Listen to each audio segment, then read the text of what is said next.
Imagine showing up to work on a Thursday morning, only to be told that your facility is shutting down immediately and your job is gone. That is the harsh, unbelievable reality that just happened to thousands of hardworking American workers as Tyson Foods suddenly pulled the plug on massive operations across the country. In a stunning corporate shakeup, the nation's largest meatpacking titan has permanently shut down its massive beef plant in Joslin, Illinois, shuttered a key case-ready packaging facility in Eagle Mountain, Utah, and put its Pasco, Washington facility on the auction block. In Joslin alone, nearly 2,500 employees saw their livelihoods vanish overnight. This enormous Midwest facility, capable of harvesting over 3,000 head of cattle every single day, served as the economic lifeblood for entire rural communities.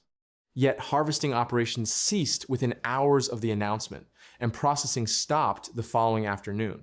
State workforce officials were given virtually no warning, receiving formal notification barely 30 to 60 minutes before the workforce was dismissed. To address federal regulations, Tyson announced that affected staff would remain on the payroll for 60 days, receiving wages through mid-October without needing to perform any labor.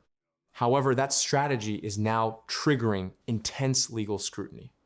Prominent class action law firms are investigating whether abruptly barring workers from the job while continuing baseline pay complies with the Federal WARN Act. The law was crafted to grant employees, labor unions, and local governments a mandatory 60-day transition period to prepare for catastrophic income disruption, not an immediate door lock. The shockwaves instantly expanded beyond Tyson's direct workforce. Third-party service contractors were trapped in the crossfire, with industrial sanitation providers like Fortrex forced to lay off over 100 workers on zero notice. So, what triggered this sudden, aggressive retrenchment? Behind the boardroom doors lies the most severe cattle shortage America has experienced in 75 years.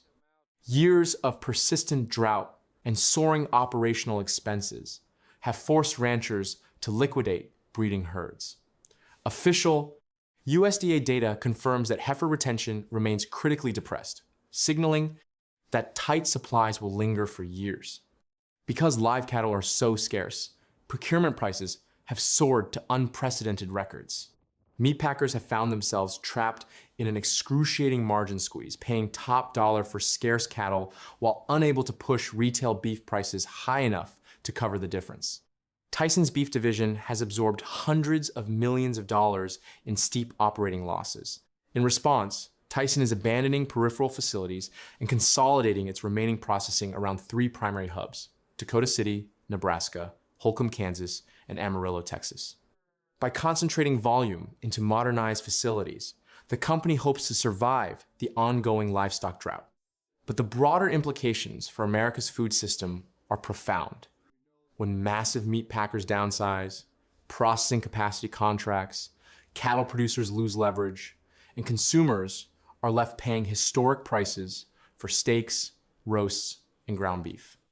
It leaves our entire protein supply chain more centralized, vulnerable, and brittle than ever. As closed gates lock out thousands of packing house workers across the heartland, one hard truth emerges. When America's food giants restructure to protect their bottom line, it is the frontline laborers and rural communities who pay the ultimate price.